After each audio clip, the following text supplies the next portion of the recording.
we grew up in Texas. It's Mexican and black. I've seen dudes. Oh man, she Mexican. I got to put one in her.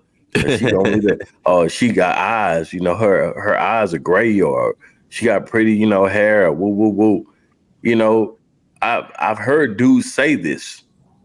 Like, but the crazy thing about that is, I'm gonna get her pregnant because of how she looks and her skin complexion or her hair texture. Like, I've seen dudes. I've witnessed this. So I don't know. I've had men tell me, "You pretty enough for me to be with. You pretty enough for me to be seen with." I know some dudes, of course, that I've talked to that made those statements. Hey, I want my child to have, lighter skin. But it ain't as many as women, because I've heard most women that I've talked to make that statement. They make it blatantly. Hey, I want dark skinned babies. Or I want, my baby to be light skinned because I had it bad when I was dark skinned. That complex, that colorism seems to be very prominent amongst women and wondering about their offspring. Well, listen, just like the comedian said, just like Chris Rock said when he was doing his most recent stand-up comedy, he said everything ain't just because people racist. And he was talking about how Meghan Markle, the one that married the prince, how she was saying they wanted to know how dark he was going to be.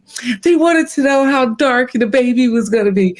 And he was like, shit, black people want to know how dark the baby gonna be. We want to look at the fingernails right here. We want to look at the ears. The ears gonna tell it. The ears gonna tell it. Oh yeah, he gonna get dark, baby. Yeah, he gonna get dark. Yeah, he gonna get dark, baby. Because all the babies come out as pale as a white ghost. Right. My favorite one there, he ain't baked long enough. Right. And like with me, it's funny because, and I'm gonna just tell the story real quick. I know we probably gonna be wrapping up soon, but we don't really realize how much colorism affects our children because it's hard to explain to the next generation because my kids didn't understand what race was. My kids didn't know anything about that. My son was in third grade. My oldest son, who's 28 now, he was in third grade and he was like, Mom, I like this girl at school. And I said, really? Well, what is she? He was like, what do you mean? Is she black? Is she white? I was like, is she black? Is she white? Because that's another thing. We want our kids sometimes, like if we're a black mom, a lot of black moms have a problem with their boys going out and dating white women, nationality. She know what she know what he's facing. Right. Yep. So I asked him, and he was only in the third grade. I said, was she white or was she black? He said, oh, she's white with black hair. And by then I'm like, okay. I said, David, what is your teacher? Oh, she's white with brown hair. I said, what am I? And he said, Mom, you're brown with black hair. And at the time I was married to my ex-husband and he was light skinned because his mom was white, his dad was black, and he had freckles. I said, what is stepdad? Oh, he's white with brown spots. And because my son was very fair complected, I asked him, I said, so what are you? I'm pissy yellow. Oh, wow. And I said, you're pissy yellow. He says, yeah, that's what Grammy said. My mother had taught him he's pissy yellow. Kids are all funny because you hear them talk about race because they don't understand it, but they're talking about colors and phenotypes, physical characteristics of people. And for example, with my son, he had described himself as brown. And then he called his mom, he called her lighter brown. And then he called me brown. So it's like, he doesn't see like a big gap between me and him in color or me and his mama. He sees all brown, but then he was confused because they wanted to teach him that he was black. He's like, but I'm not black, I'm brown. Why are they calling us black when we are brown people? And that's when I explained to him, that's what race is. And that's why I use the example. I said, the color of the group, the box, is black. But you, as far as your skin color is brown, we identify ourselves by the color of the box because that's just the social standard. But as far as who you are individually, you're brown. He's like, oh, so the name of the group is black. Yes. And the name of the color of my skin is brown. Exactly. So don't get it twisted, because that's the whole point. If you explain it to kids, they'll get it.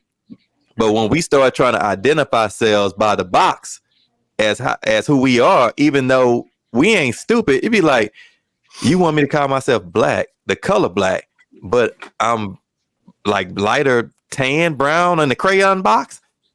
Yeah, that don't make no sense, mama. No, it don't. But I still want you to do that. So it had. That's why I say you got to explain it, so they get it. Because otherwise, you start trying to identify yourself by the mask.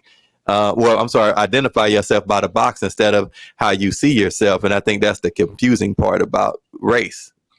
Yeah. Well, let me ask this last question, because I know we're about to wrap it up. And it's the elephant in the room.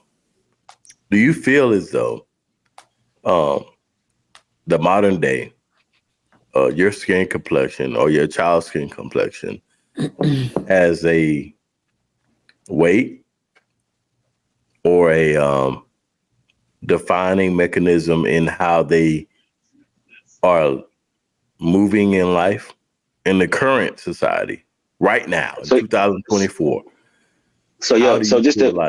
Do you feel like in context of a negative connotation?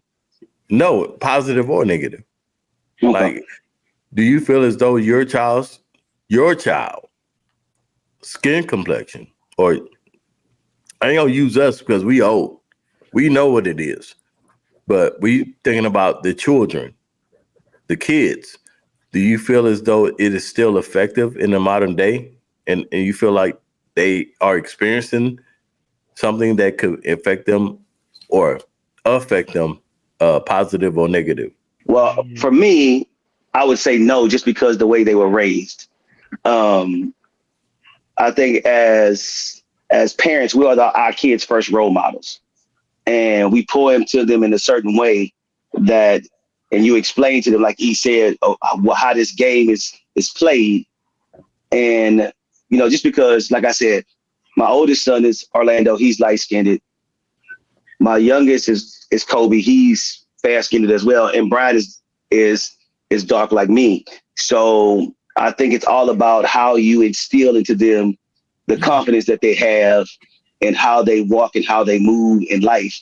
So like Brian, he don't give a shit. He really don't. He's like, I'm a chocolate drop. That's who I am. I'm sexy. That's what he'll say every time. He'll say it every time. He heard him on the background. He'd be like, yeah, Pops, you wish you looked like me. And I was like, nigga, you look just like me. What the hell are you talking about? And Orlando is a little bit different because, he moves a different way, just because he don't care about his skin color. He just care about what he looking like when he moves. Same with Kobe too as well.